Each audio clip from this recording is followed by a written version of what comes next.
Mateo capítulo 6, del verso 5 al verso 13. Antes de hacer lectura del texto, a mí me gustaría que recordáramos que esta porción de la palabra se encuentra en medio de un discurso, de un sermón muy importante del Señor Jesucristo. Ese sermón es el Sermón del Monte. Y usted puede encontrar en el Sermón del Monte las características que debe tener todo creyente. Es decir, lo que Dios espera que todo creyente sea. Y en medio de ese discurso está Jesús enseñándole a orar a sus discípulos. Es decir, esta es la manera en cómo Jesús espera que nosotros oremos. Entonces, ahora sí hagamos lectura de Mateo capítulo 6, del verso 5 al 13. Dice: y cuando ores, no seas como los hipócritas, porque ellos aman el orar en pie en las sinagogas y en las esquinas de las calles, para ser vistos de los hombres. De cierto os digo que ya tienen su recompensa. Mas tú, cuando ores, entra en tu aposento y cerrada la puerta, ora a tu Padre que está en secreto, y tu Padre que ve en lo secreto te recompensará en público. Y orando no uséis vanas repeticiones como los gentiles, que piensan que por su palabrería serán oídos. No os hagáis pues semejantes a ellos, porque vuestro Padre sabe de qué cosas tenéis necesidad antes que vosotros le pidáis. Vosotros pues oraréis así: Padre nuestro que estás en los cielos, santificado sea tu nombre. Venga tu reino, hágase tu voluntad como en el cielo, así también en la tierra. El pan nuestro de cada día dánoslo hoy, y perdónanos nuestras deudas, como también nosotros perdonamos a nuestros deudores. Y no nos metas en tentación, mas líbranos del mal, porque tuyo es el reino y el poder y la gloria por todos los siglos. Amén. Esta porción bíblica ha sido la columna vertebral de esta serie, y hemos podido ver dos enseñanzas muy importantes arraigadas a este texto.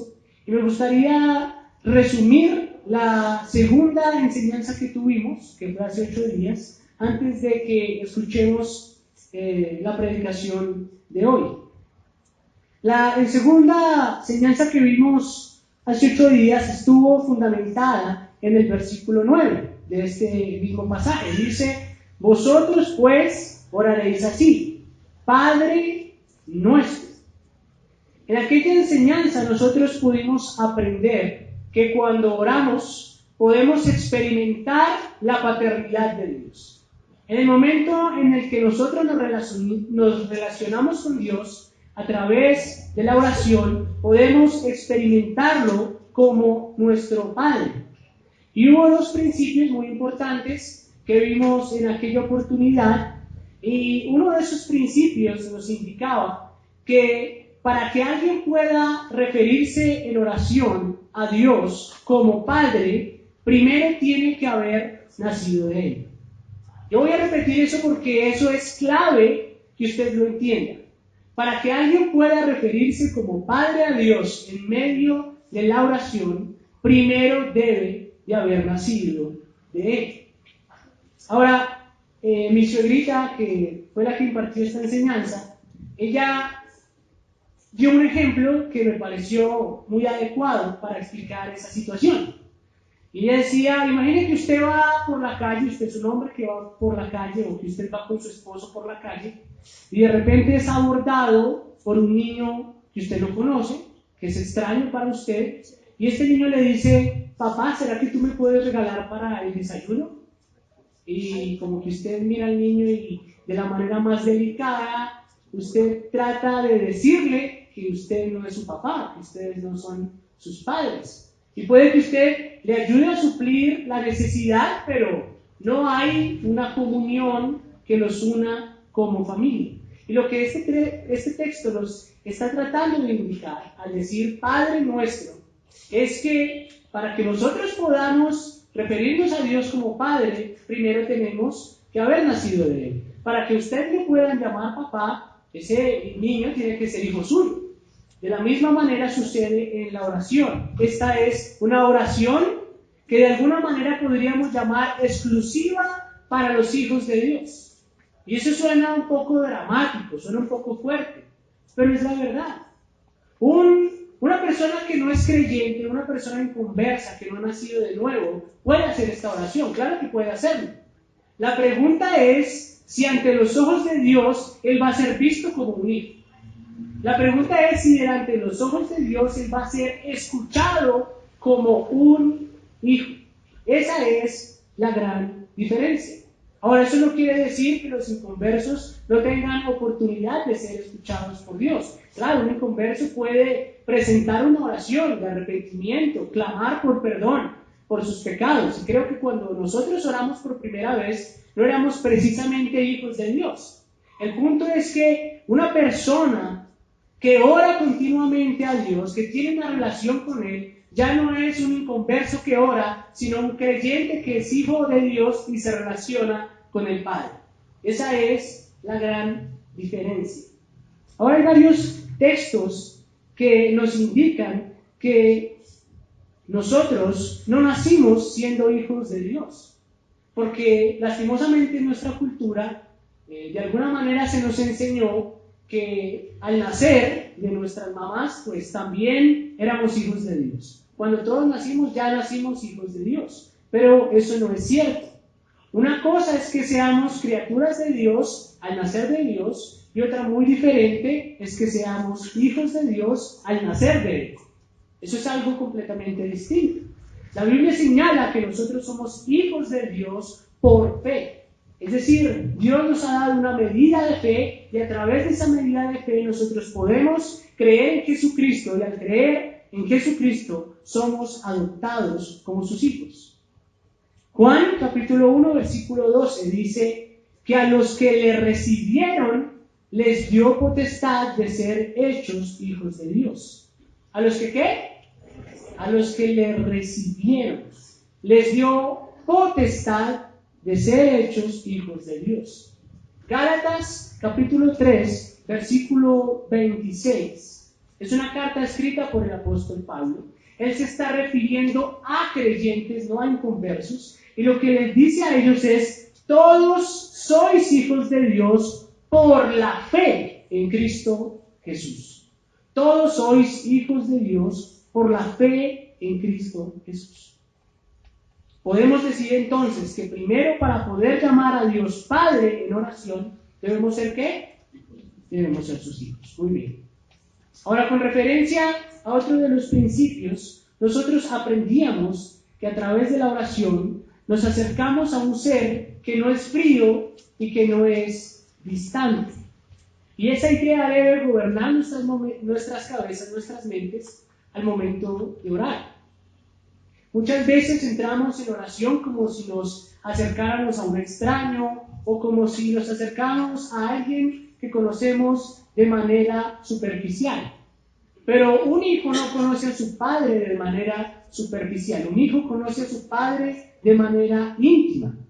De hecho, Dios es un padre que conoce a sus hijos de manera íntima. Y los conoce tan íntimamente que antes de que ellos digan cuáles son sus necesidades, Él ya los conoce. Él ya sabe de qué cosas sus hijos tienen necesidad. Así de grande es la intimidad que Dios tiene con sus hijos. Él es un buen padre, Él es un padre que provee a sus hijos para sus necesidades y es un padre que no los abandona. A través del profeta Isaías, Dios dijo allí en el capítulo 49 de Isaías, en el verso 15, Él dice: ¿se olvidará la mujer de lo que dio a luz para dejar de compadecerse del hijo de su vientre? Aunque olvide ella, yo no me olvidaré de ti. Dios está diciendo: ¿podría una mamá olvidarse de sus hijos? ¿Podría olvidarse una mamá de los hijos que ya tiene o que está por dar a luz? Claro que no. Y si se olvidara, aunque ella se olvidara, yo no me olvidaré de ti. Dios nos dio a luz. ¿En dónde? En la cruz del Calvario y cuando resucitó por nosotros. Allí nos dio una nueva vida. Él nos dio a luz. Y si Dios engendra hijos, Dios cuida de sus hijos. Y no solo cuida de sus hijos, sino que Él se relaciona con ellos. Y para relacionarse con ellos, Él se acerca a ellos. Él no los desampara. Es por eso que nosotros podemos entrar en oración con la firme confianza de que Dios no es un extraño para nosotros, sino que es nuestro Padre. El comentarista William Hendrickson, en su comentario del Evangelio de Mateo, sobre este tema al respecto, dice lo siguiente: Él, refiriéndose a Dios, está cerca de todos sus hijos, infinitamente cerca. Por lo tanto, ellos se acercan con confianza al trono del Padre para hacerle conocer todas sus necesidades y deseos. Esto es, todos los que están en armonía con su voluntad revelada. No deben temer, porque Dios es su Padre que los ama. Por eso usted y yo podemos acercarnos en oración con plena confianza delante de Él. Entonces, en la enseñanza pasada, pues aprendimos estos dos principios. Aprendimos el principio de que para ser hijos de Dios, primero tenemos que nacer de Él y que podemos acercarnos con confianza en oración porque Él es nuestro Padre. Así que lo que vamos a hacer hoy es ver otros dos principios que están firmemente relacionados con estos principios que acabo de mencionar anteriormente. Y esos dos principios que vamos a ver hoy, si es posible ver los dos, es la familia de Dios y la grandeza de Dios. Hoy vamos a estar hablando de la familia de Dios y la grandeza de Dios. Hablemos entonces del primer principio que puede regir nuestra oración, y es ese principio de la familia de Dios. Y para hablar de ese principio, yo quisiera que leyéramos de nuevo el principio del verso 9 de Mateo capítulo 6, y dice lo siguiente: vosotros pues oraréis así: Padre nuestro. Si usted nota claramente lo que dice el texto dice ¿Padre qué?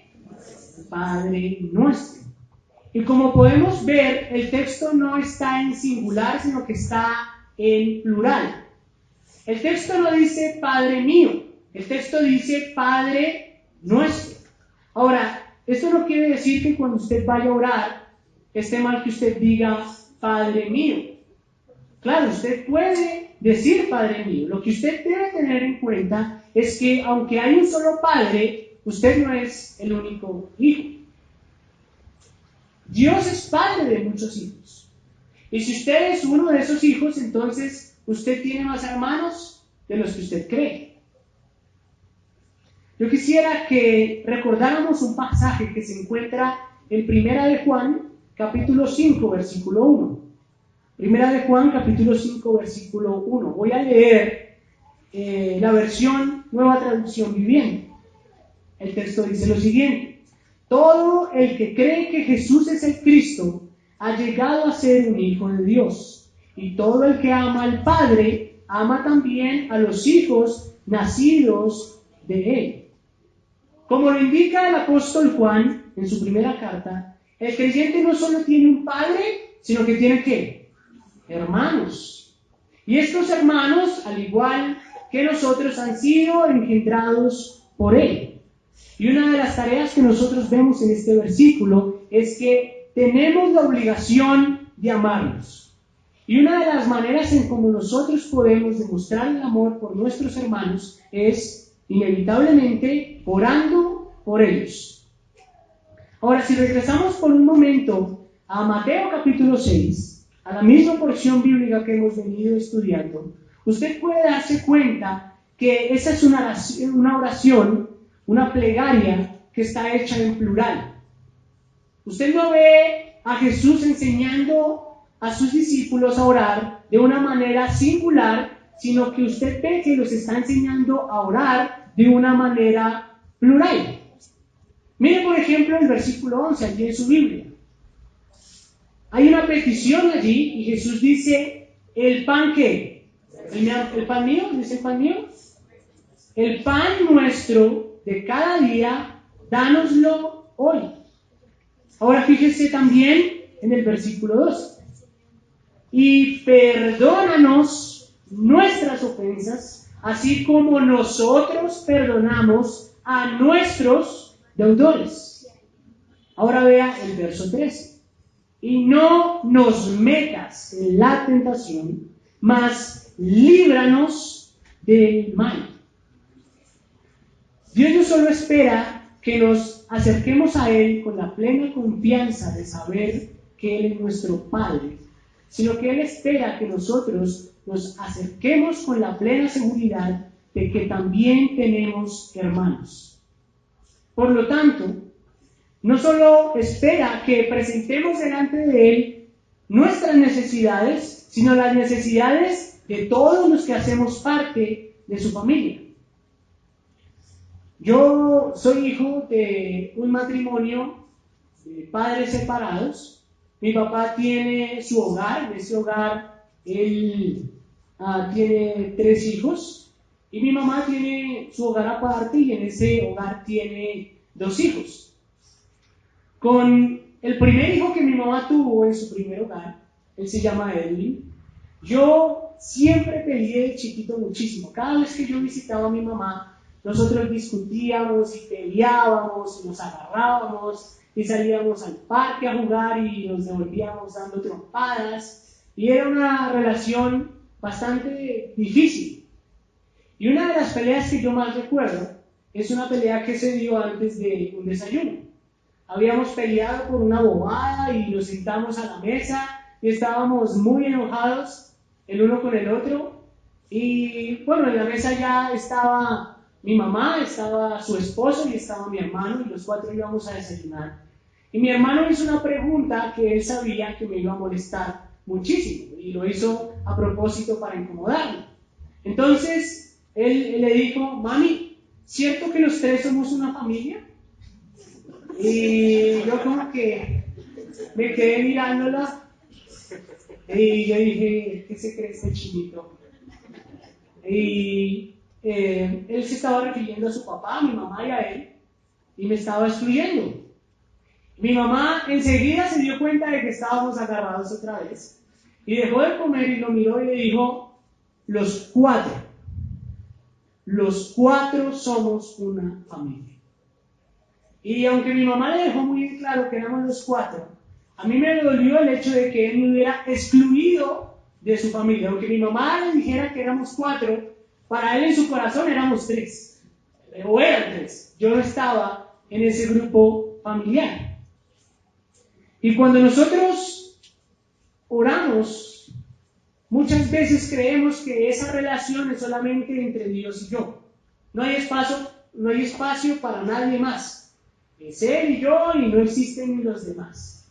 Y cuando nosotros oramos y excluimos a los miembros de la familia de Cristo, estamos cometiendo un grave error. Si nosotros centramos nuestra oración solamente en nuestra intimidad y nuestra relación con Dios, nos estamos portando algo egocentristas. Lo que sí esperamos muchas veces es que otras personas oren por nosotros.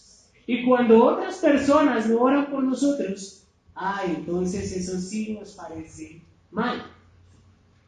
Por ejemplo, supongamos que a usted le dijeran, esto es una suposición, que el pastor de la iglesia a la que usted asiste jamás, desde el tiempo que lo conoce, nunca ha orado por usted.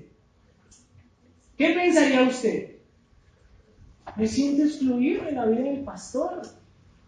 Es más, me siento hasta excluido de la iglesia. Yo por lo menos esperaría que por lo menos una vez él haya orado por mí. Eso es mal, pastor. Ahora, déle la vuelta al ejemplo. Imagínese que su pastor se entera que usted nunca, desde que lo conoce, jamás ha orado por él. ¿Qué cree que pensaría su pastor? Me siento excluido de su vida. Pero pastor, espere. Él tampoco, nunca jamás ha orado por sus hermanos de la iglesia.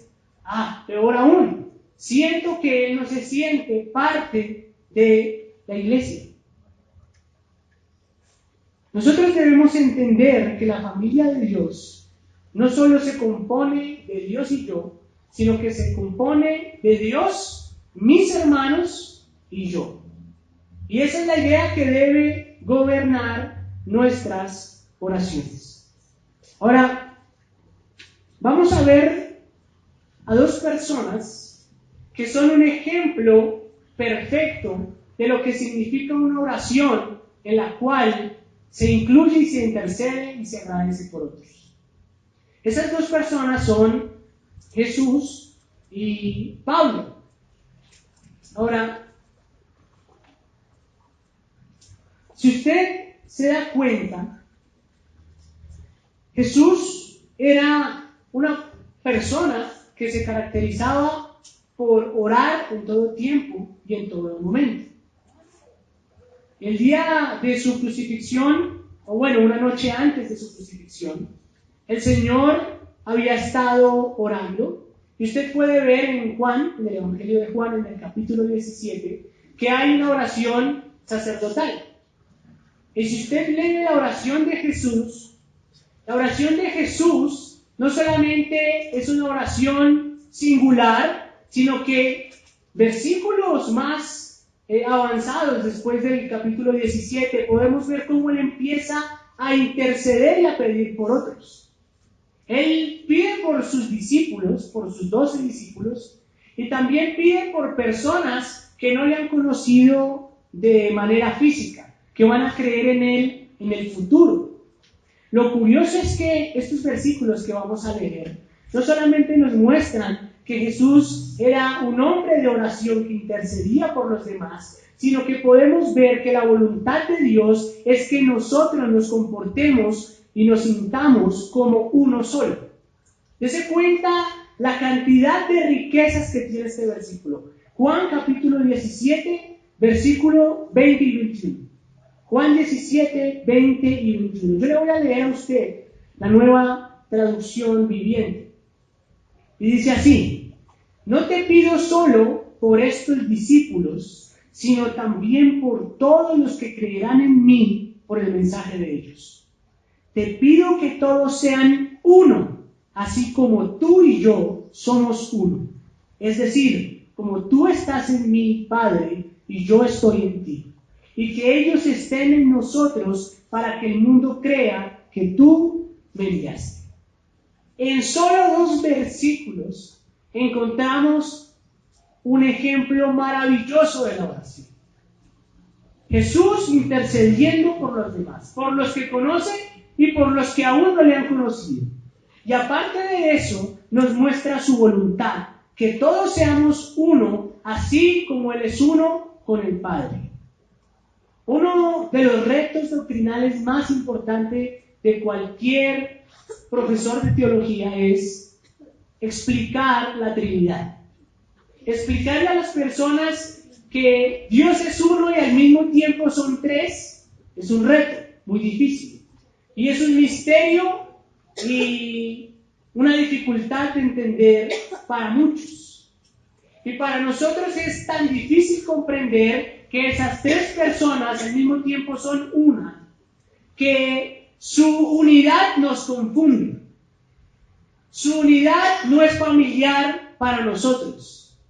¿Cómo puede ser que 3 al mismo tiempo puedan ser uno? ¿Qué cosa más difícil de explicar y de comprender? Bueno, esa es la unidad que Dios espera que nosotros tengamos con nuestros hermanos. La unidad que tiene la Trinidad. A tal punto que la gente sepa que usted es un individuo, pero que también usted es parte del cuerpo de Cristo. Y pueden decir de usted, Él es uno, pero al mismo tiempo es parte del cuerpo. No puedo explicar eso.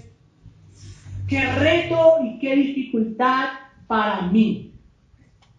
Bueno, esa es la unidad que Dios espera que tengamos. Y esa unidad debe verse reflejada en oración.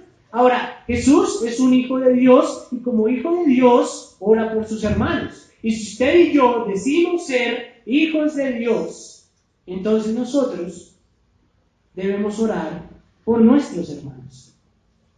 Ese es un ejemplo maravilloso para nosotros. El segundo ejemplo es el apóstol Pablo. El apóstol Pablo también era un hijo de Dios y vemos un ejemplo claro de que un hijo de Dios ora por sus hermanos.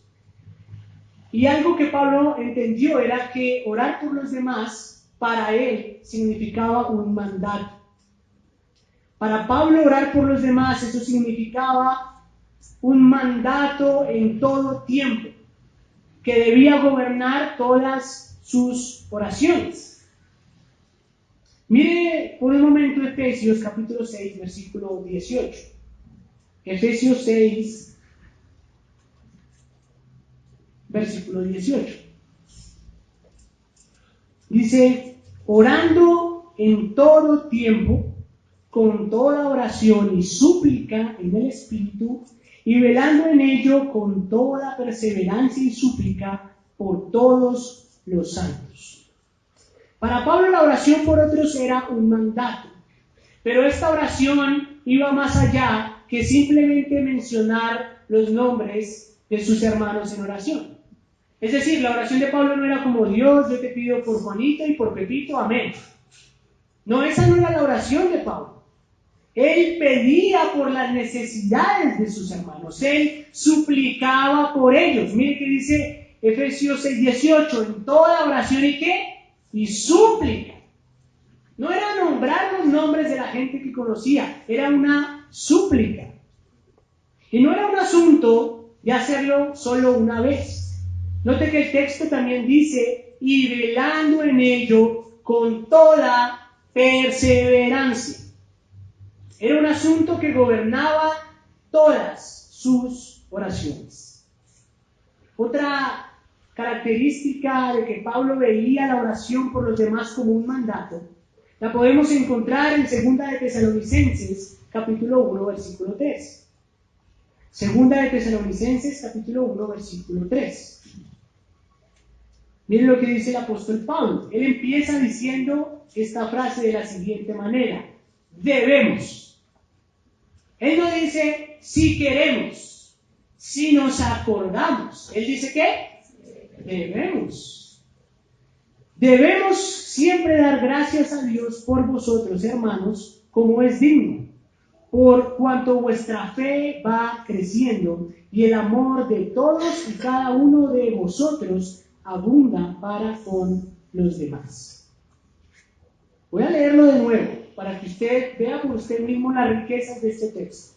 Debemos siempre dar gracias a Dios por vosotros, hermanos, como es digno, por cuanto vuestra fe va creciendo y el amor de todos y cada uno de vosotros abunda para con los demás. Pablo sentía que debía siempre dar gracias a Dios por el crecimiento espiritual de sus hermanos. Ahora yo quiero preguntarle algo. ¿Cuántas veces nosotros damos gracias en oración por el crecimiento espiritual de las personas de la iglesia, de nuestros hermanos?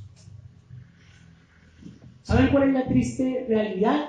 Que muchas veces nosotros estamos tan enfrascados en nuestras propias vidas, tan enfrascados en nuestro crecimiento espiritual, que no nos fijamos si el hermano de al lado sí está creciendo. Y no nos importa saber. Es más, muchos no quieren compartir con los demás lo que han estudiado. Muchos no quieren recomendarles libros a otros porque no quieren que sepan lo que ellos ya saben.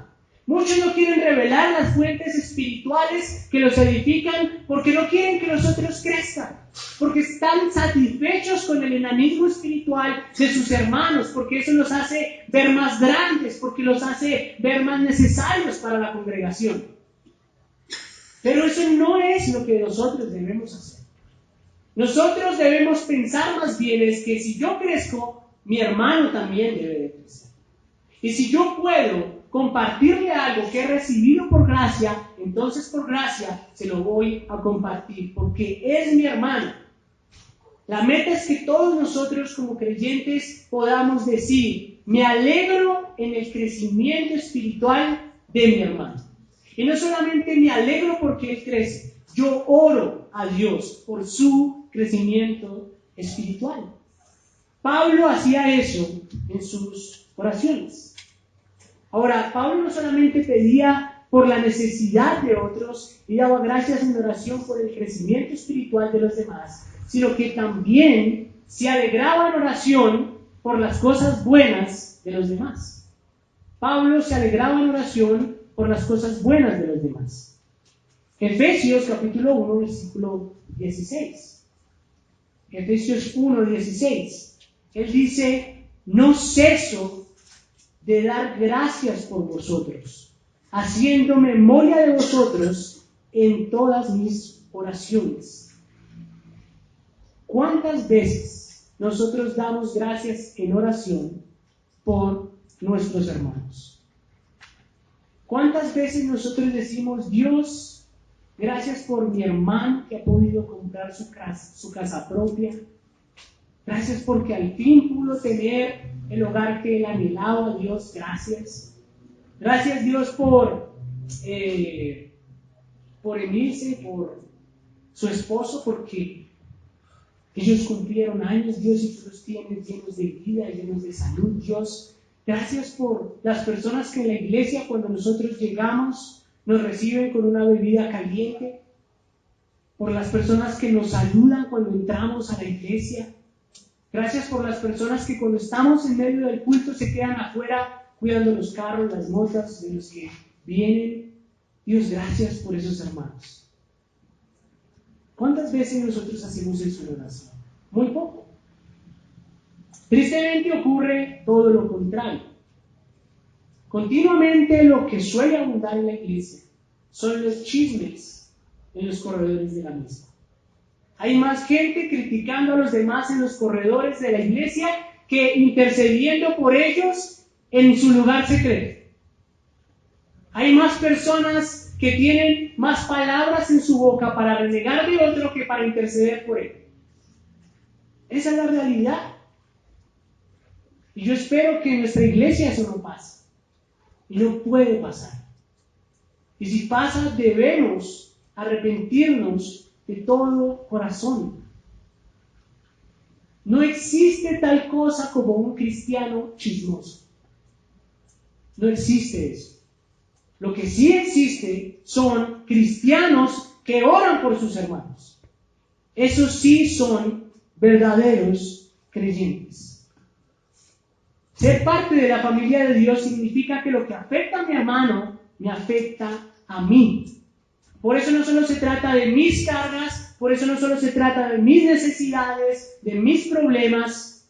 Cuando nosotros somos cristianos, se trata de nuestras cargas, de nuestras necesidades, de nuestros problemas. Como también se trata de nuestros logros, de nuestras metas, de nuestro crecimiento.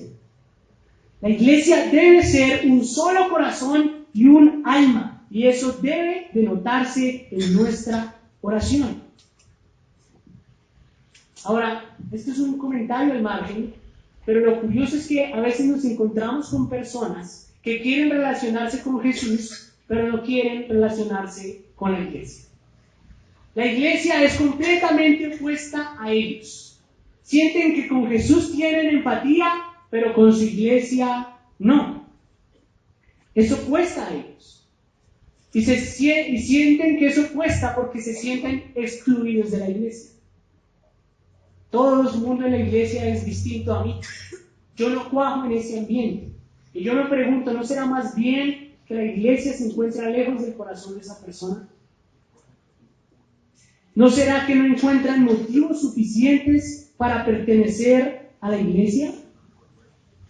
Bueno, algo que usted y yo debemos entender es que no puede haber relación con Dios a menos de que tengamos relación con la iglesia. No puede haber una relación con el amor de Dios a menos de que tengamos relación con la iglesia. Ahora usted va a decir, bueno, eso se ve fatalista. Bueno, acompáñenme a 1 de Juan capítulo 4, versículo 11 y 12. 1 de Juan capítulo 4, versículo 11 y 12.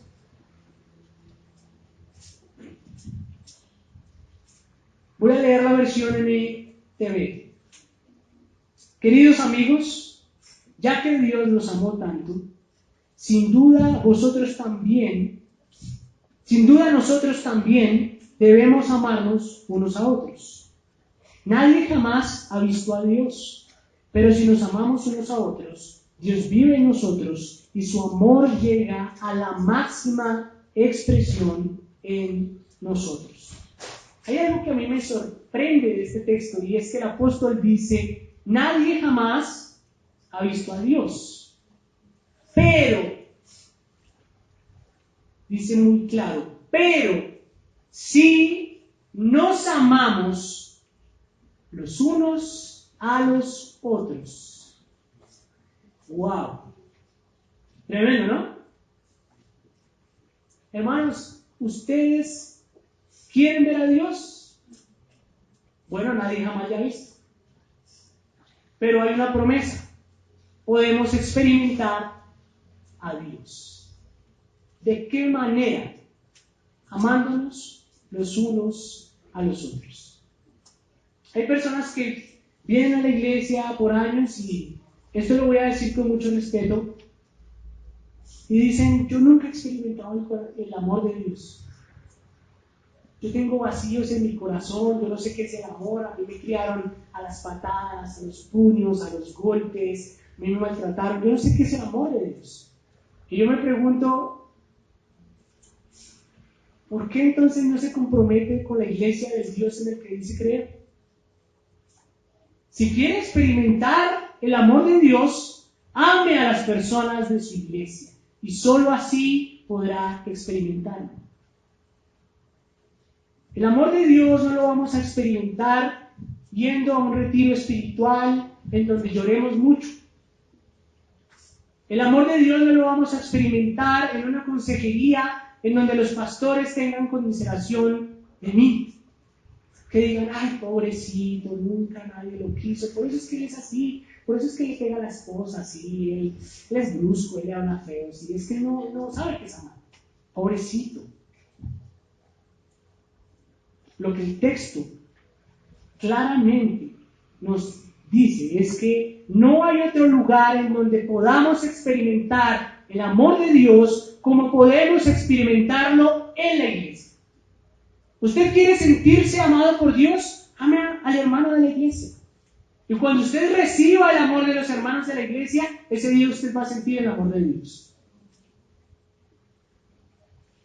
Y eso conlleva e implica que para que usted pueda amar a otros y otros lo amen a usted, usted debe ser parte de una iglesia, usted debe comprometerse con la iglesia.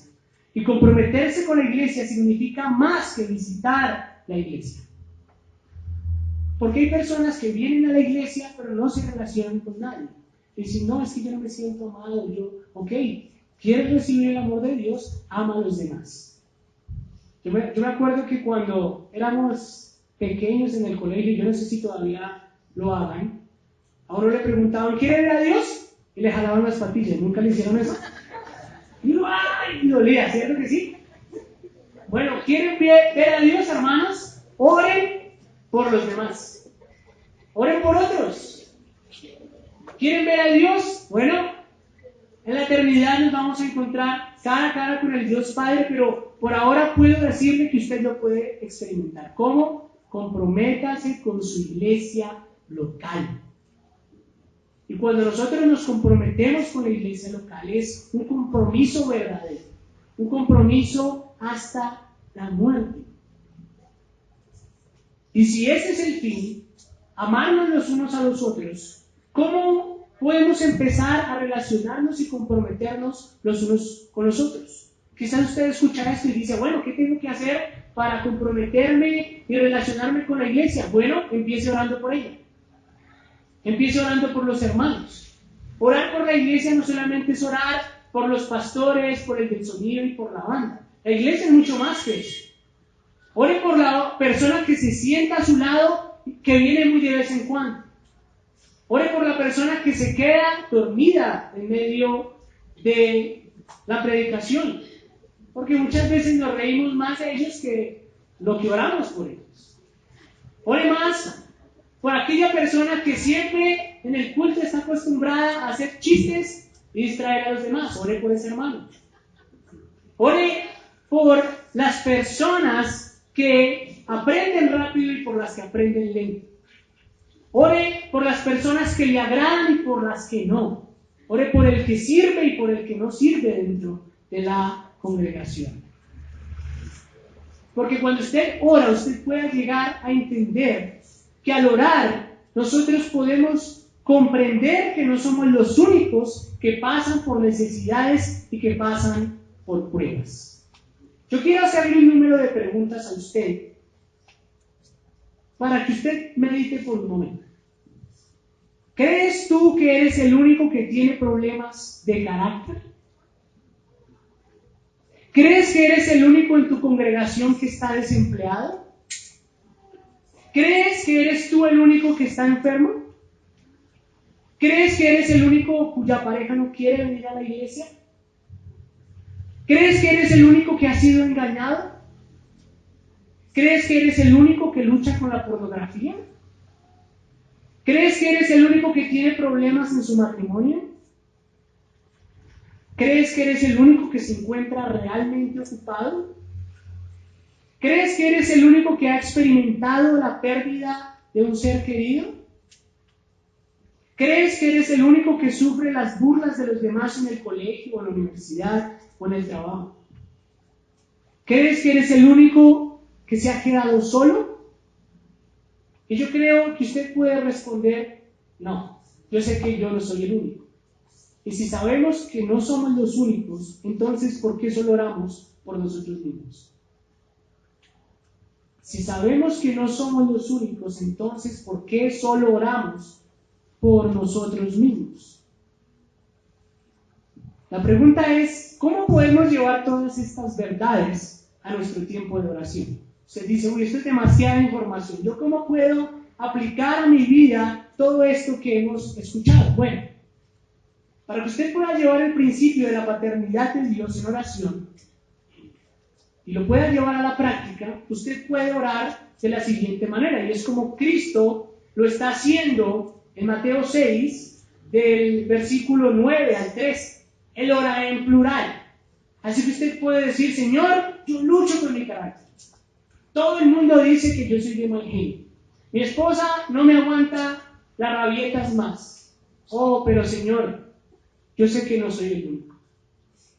Yo sé que en la iglesia hay personas que pasan por esta dificultad. Yo sé que en la iglesia hay personas que tienen problemas en su hogar. Señor, ayúdanos. No solamente socórreme a mí, socorre también a mi hermano. Otra persona puede decir, Señor, yo lucho con la masturbación. Lucho con imágenes pornográficas. Ayúdame, socórreme, Señor. Oh, Señor, pero yo sé que no soy el único. Sé que hay hermanos en mi congregación que pueden sentir vergüenza como yo al confesar un pecado como este. Y sé que están tan desesperados como yo luchando con él, Señor, pero líbranos de este pecado. No solo líbrame a mí, libra también a mi hermano. Otras personas pueden decir, Señor, llegaron los primeros días del mes y no tengo para pagar recibos. No tengo un peso, Señor. No sé a quién pedirle prestado. Oh, pero Señor, yo sé que no soy el único. No sé en la iglesia quién no tiene ni para el pasaje. Pero yo sé que tú eres fiel, Señor. Y que antes de que nosotros presentemos nuestras necesidades delante de ti, tú ya las conoces. No solo las mías, sino las de mis hermanos. Señor, quizás yo no sé quién está pasando por necesidad, pero Señor, tú sí lo sabes. Por lo tanto, yo oro por ellos. No solamente por mí, sino también por mis hermanos. Tú puedes alzar tu voz en oración y decir, Dios, gracias. Gracias por el crecimiento espiritual de mi hermano. No hace mucho yo no hablaba con él pero ahora que estamos hablando de nuevo, él ya no es la misma persona. Él ha crecido espiritualmente, Señor. Él es la prueba fehaciente de que la obra que tú comenzaste en nosotros, tú la terminarás. Y cuando yo veo a mi hermano, Dios, yo puedo saber que tú eres fiel. Gracias porque él ha crecido espiritualmente. Ayúdame a mí a crecer como él ha crecido. Usted también puede decir, Señor, guarda mi entrada y mi salir. Esa es una de las más famosas, ¿no? Todos van al trabajo y dicen, Señor, ayúdame, guárdame mi entrada y mi salir. Bueno, ya no decimos cúbreme con la sangre, ¿no? Pero sí decimos, Dios, cúbreme o guárdame en mi entrada y mi salida. Amén. Pero lo que usted puede hacer es, Dios, guárdame en mi entrada y en mi salir, pero no solo a mí. Guarda también a mis hermanos. Yo sé que hay personas que cuando se acaba la reunión en la iglesia, ellos son los últimos en salir y tienen que ir hasta su casa, que es muy lejos de aquí, caminando por calles oscuras y peligrosas. Señor, guarda a mis hermanos. No me guardes solo a mí, sino a aquellos que trabajan en sectores peligrosos, en sectores difíciles. Dios, guárdanos. En palabras simples, lo que usted tiene que llevar a la práctica es convertir sus oraciones singulares en oraciones plurales. Convierte tu oración y tu petición personal en una oración por la iglesia. Porque tú no eres el único. Eso va a ser mucho más efectivo que declarar y decretar. Eso va a ser mucho más efectivo que chismear de los hermanos en los corredores. Esto de verdad va a ser escuchado por Dios, porque Él es el Padre, nosotros sus hijos, y por lo tanto tenemos más hermanos. Y al cielo no vamos a llegar solos. Cuando estemos en la presencia del Señor, vamos a estar rodeados de hermanos que están corriendo la misma carrera que nosotros. Así que para sintetizar este punto sobre la familia de Dios y dejarles una idea fundamental en sus corazones, yo quisiera resumir este punto de la siguiente manera, para que usted pueda escribirlo y para que pueda tenerlo fresco a la hora de orar. En primer lugar, usted debe orar por sus hermanos. Ore por sus hermanos. En segundo lugar, usted pida por las necesidades de su hermano, por el crecimiento de su hermano y por la persona que él es. Y en tercer lugar, recuerde que sus necesidades también son las necesidades de otros. Recuerde eso, ore por sus hermanos. Segundo, ore por las necesidades de ellos, ore por el crecimiento de ellos, por la personalidad de ellos. Y en tercer lugar, recuerde que sus necesidades también son la necesidad de otros.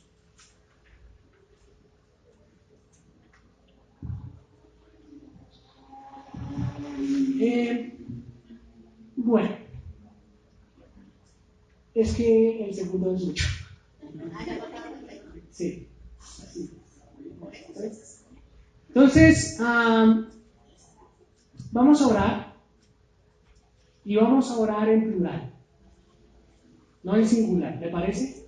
Yo le invito a que se ponga en pie porque vamos a hablar con nuestro Padre.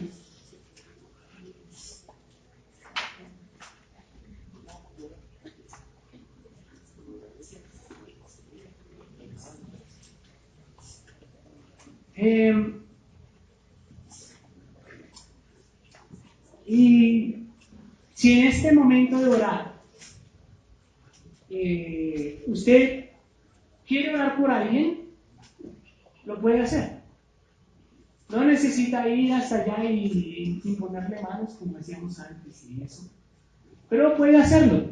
Sienta la libertad de hacerlo. Ore por aquellas personas que de pronto le causan curiosidad, que usted ha visto en la iglesia y que usted pues de pronto no conoce. Pero dice, el hermano siempre va solo. ¿Qué será de la familia de él? ¿Será que tiene hijos? ¿Será que tiene esposa? ¿Será que tiene nietos o nietas? ¿Por qué viene solo a la iglesia? Yo quiero orar por él. Bueno, La idea es que en este momento pongamos en práctica lo que acabamos de aprender. ¿De acuerdo? Oremos.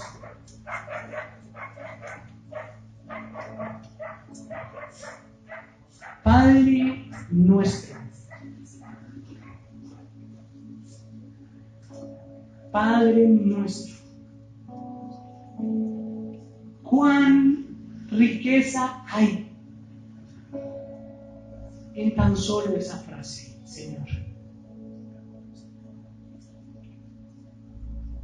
Nosotros no éramos nada, ni siquiera éramos dignos de ser llamados tus hijos. Ahora, en el orden de principios que hemos aprendido, Señor, revela a nuestra vida si en primer lugar nosotros ya nacimos de ti.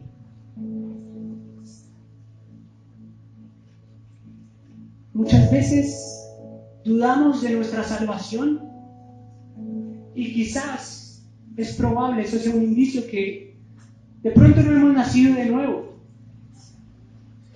De pronto ni siquiera oramos solo por nosotros. Ya, ¿cómo vamos a hacer para orar por los demás? Dios, si sabemos que solamente puede llamarte Padre el que nace de ti. Así que lloro hoy, Dios, por los hermanos que quizás dudan de su salvación. Y no solo oro por ellos, Dios. Oro también por aquellos que no han nacido de nuevo. Trae convicción a nuestras vidas de que hemos nacido de ti. Pero no solamente convicción a nosotros, sino a nuestros hermanos. Y si hay alguien en esta reunión, Dios, que no se ha convertido, apiádate de él.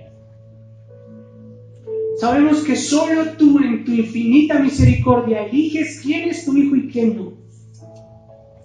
Pero tu palabra también dice que el que viene a ti, tú no le echas fuera. Hoy venimos a pedirte por la seguridad de tu paternidad en nuestras vidas. Y también queremos pedirte por la seguridad en nuestros hermanos. Ayúdanos a acercarnos confiadamente delante de ti. Ayúdanos a acercarnos en completa confianza, sabiendo que tú eres nuestro Padre. Y que gracias al Espíritu nosotros podemos decir, Abba, Padre. ¡Cuán maravilloso regalo es ese! Hoy podemos saber que somos hijos tuyos porque hemos recibido a tu Hijo y tú nos has dado potestad de ser llamados tus hijos. Somos hijos por la fe. Somos hijos por las obras, pero no por las obras nuestras, sino las de Cristo. Somos hijos. Sé que no soy el único. Sé que tengo hermanos, Dios. Por eso hoy yo quiero orar por las vidas de otros. Hoy te pido por las vidas de mis hermanos. Dios, yo sé que no soy el único desempleado. Yo sé que hay más personas en esta congregación que quizás no tienen empleo. Pero Dios, tú eres fiel y justo. Tú eres un Padre bondadoso. Y si aún los malos padres les dan a su hijo una porción de pan, ¿cuántas cosas más tú nos darás a nosotros que eres un buen Padre? Dios, hoy oro por las personas que han venido a este lugar y que no tienen con qué devolverse. Quizás yo sé cómo voy a regresar a casa, pero quizás hay otros hermanos que no. Yo oro por ellos, Dios, para que tú derrames sobre ellos fortaleza, que tú los puedas llevar a ser fieles, a perseverar en la carrera. Y si en algo he de poder ayudar a alguien, Dios, ayúdame a desprenderme de lo mío para darle a otros. Ayúdame a decir lo que Pablo dijo, que estamos dispuestos a gastar de lo nuestro y aún de nosotros mismos para beneficiar a nuestros hermanos. Y en este tiempo yo le invito a que usted ore por la persona que usted quiera. Yo personalmente voy a levantar una oración por alguien de la iglesia, y no necesariamente usted tiene que repetir mis palabras, orar por la misma persona. Pero yo le invito a que usted abra allí sus labios y usted ore por los demás y ore por las necesidades de esa persona y agradezca por el crecimiento espiritual de esa persona. Y que además usted ore por si acaso sus necesidades son las de esa persona. Ore allí por un momento.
Gracias, Dios, por las vidas de nuestros hermanos.